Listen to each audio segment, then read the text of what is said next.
네, 이번에는 한국재난관리학회 부회장 맡고 있는 문현철 후남대 교수 나오셨습니다. 어서 오세요. 네, 안녕하세요.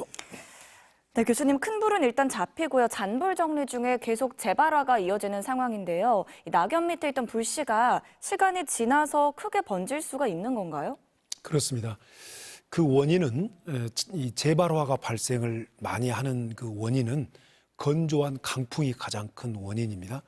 우리나라 그 숲의 구조는 낙엽이 한 30cm 이상 쌓여 있고 잡목들로 우거져 있다 보니까 불을 꺼도 그 불씨들이 저 낙엽층 속에 이렇게 숨어 있는 경우가 많이 살아 있는 경우가 많은데, 이곳에 물을 뿌려도 건조 강풍이 불게 되면 바짝 말라버리게 되고 또 다시 재발화가 일어난다. 근데 이렇게 그 주불이라고 하는 큰 불을 잡고 그다음에 이제 지상진화라고 하는 잔불로 가는 과정이 완진으로 가는 과정, 다 산불을 끄는 과정이다. 뭐 우리가 좀 지진으로 본다면 본진이 있고 나면 여진이 막 발생하거든요. 지금 미얀마 지금 지진이 발생했지 않습니까? 이런 과정들이 어떤 그 응력들이 소진되어 가는 과정과 좀 비슷하다. 이렇게 비유 설명을 할 수가 있겠습니다.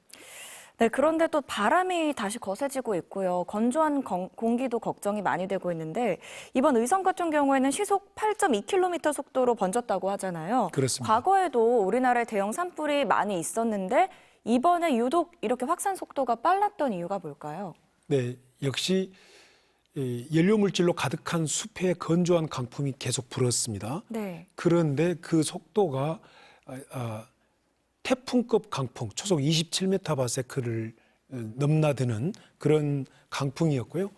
또 이 바람의 방향이 의성에서 이렇게 동북쪽으로 동쪽으로 가는 서풍 계열의 바람이 불면서 동해안까지 끝까지 밀어붙여버린 그런 원인들이 이렇게 그 속도와 피해를 키웠다, 이렇게 평가할 수가 있는데요. 여기는 뭐 말씀드린 기후 건조 강풍이라는 기후적 요인, 그다음에 숲의 구조적 요인, 연료 물질이 가득 쌓여 있다는 뭐 그리고 지형 지리적 요인, 이런 것들이 복합적으로 작용되지 않았냐.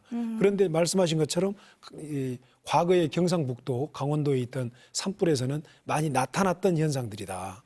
이렇게 평가할 수 있겠습니다. 네, 이제 조금 전에 지형 지리적 요인도 있다라고 얘기를 해주셨는데 불이 이렇게 급속하게 확산된 데는 소나무의 영향도 있었다, 이런 얘기가 나오고 있어요. 네. 송진이 있어서 잘 타는데 경북 지역 같은 경우는 소나무 숲의 비율이 35%, 이 평균에 비해 훨씬 높거든요. 산림청의 조림 정책 실패다, 이런 얘기도 나오고 있는데 이 부분 혹시 어떻게 보시는지? 네, 우리가 소나무 언급을 많이 하는데요. 이 소나무의 특징을 짧게 우리가 관찰할 필요가 있습니다. 소나무는 나무에는 그 뜨거운 햇빛을, 쨍쨍 나는 햇빛을 좋아하는 나무를 양수라고 그러고 좀 그늘진 것을 좋아하는 음수라고 하는데, 소나무는 뜨거운 햇빛을 좋아하고 그리고 토양이 척박해도 토심이 깊지 않고 금방 바위가 나와버린 산지가 대부분인데 이래도 소나무는 잘 삽니다. 뿌리가 옆으로 쫙 뻗어가고, 그리고 소나무의 또 특징은 건조한 기후를 잘 견딥니다. 그래서 이곳에 소나무가 많이 자생하고 있다는 얘기는 이곳은 굉장히 건조한 지역이었을 것이다, 이렇게 우리는 예측할 수가 있다는 얘기죠. 그래서 이 소나무들을 대부분 다 심었다라고 생각하기는 어렵고요. 일부 산림 녹화 과정에서 심은 수종도 있지만 대부분 자생한 나무들이 많다. 그렇기 때문에 이 건조한 지역에서 잘 견디는 나무다 보니까 이곳에 소나무가 많았다. 의성, 청송은 소나무 숲 침엽 수림이 50%가 넘어가고 있어요. 이제 앞으로의 숙제는 그렇다면 이 산불로부터 강한 내화 수종을 개발해야 될 것이다. 그런데 숙제가 있다. 이런 활엽수들은 뿌리 깊게 박히기 때문에 금방 바위가 나와버리는 얕은 흙층에서는 자생하기가 좀 쉽지 않다. 그럼 앞으로 이런 산불에 강한 내화 수종을 개발해내는 것이 숙제일 것이다. 저는 이렇게 평가하고 싶습니다. 그럼 결국에 이제 불이 났을 때 좀 더 잘 탈 수 있는 나무가 소나무였다, 이렇게 이해해도 될까요? 그렇습니다. 소나무의 그 테르펜이라는 성분 때문에 휘발성이 많이 있는 그런 나무다 보니 불을 맞으면 그냥 불기우로 맞으면 폭발하듯이 생나무여도 확 불이 붙는데 이걸 수관화라고 임학에서는 얘기하고 있어요. 근데 활엽수는 대부분 수분이다 보니까 뜨거운 불을 받아도 불이 확 수그러드는 경향이 있습니다. 그래서 앞으로 이런 활엽수류의 내화 수종들을 잘 개발해서 네. 이제 곳곳에 식재를 해야 되지 않냐, 심어야 되지 않냐 이렇게 생각이 되고요. 산림 정책 과정에서는 과거에는 좀 속성수 빨리 자라는 나무 그리고 여기서 잘 생존할 수 있는 나무 이런 중심의 이렇게 산림 녹화 정책이 펼쳐질 수밖에 없었을 텐데 그것은 이제 우리가 앞으로 이런 산불을 경험하면서 계속 내화 수종들을 개발, 식재, 보급을 해야 될 것이다. 이렇게 평가가 됩니다. 예, 알겠습니다. 또 이번 화재 진압 과정에서 좀 확인이 됐던 게 임도, 산에 있는 길의 중요성이거든요.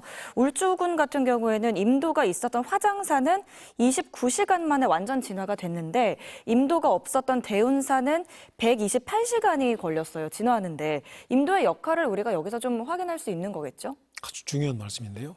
이 산불을 관리하는 국가 행정 시스템 산림 행정은 이 산불 관리가 산림 행정의 종합 행정이라고 저는 평가를 합니다. 왜냐하면 말씀하신 것처럼 산지를 어떻게 관리할 것이냐, 임도가 왜 중요하냐 이것에 대한 관리, 그리고 이제 이 숲의 구조를 어떻게 개선할 것이냐 이런 것들이 종합적으로 이루어지는 것이 산불 관리 산림 행정이거든요. 네. 그런데 이렇게 그 임도가 왜 중요하냐면 지금 우리가 50년 산림 녹화를 하면서 간과한 사실이 있습니다. 그게 뭐냐면 숲이 너무 빽빽해져 가고 있다, 과밀해져 가고 있다, 연료 물질로 가득 차고 있다라고 하는 사실을 간과하면서 네. 여기에 한 가지 추가된 것이 이 숲을 그대로 놔둬야 된다. 나무를 조금만 잘라서도 안 된다. 속한해서도 안 된다. 네. 이 산을 관리하기 위해서 삽질만 해도 이건 훼손이다. 네, 이런 네. 잘못된 생각이 우리 이 숲을 불덩이로 만들었다. 이걸 해소하는 길은 임도를 많이 촘촘히 만들어서 네. 복합 다기능 루트를 개척해야 된다. 네. 이렇게 저는 평가하고 싶습니다. 네, 알겠습니다. 오늘 말씀 여기까지 듣겠습니다. 고맙습니다.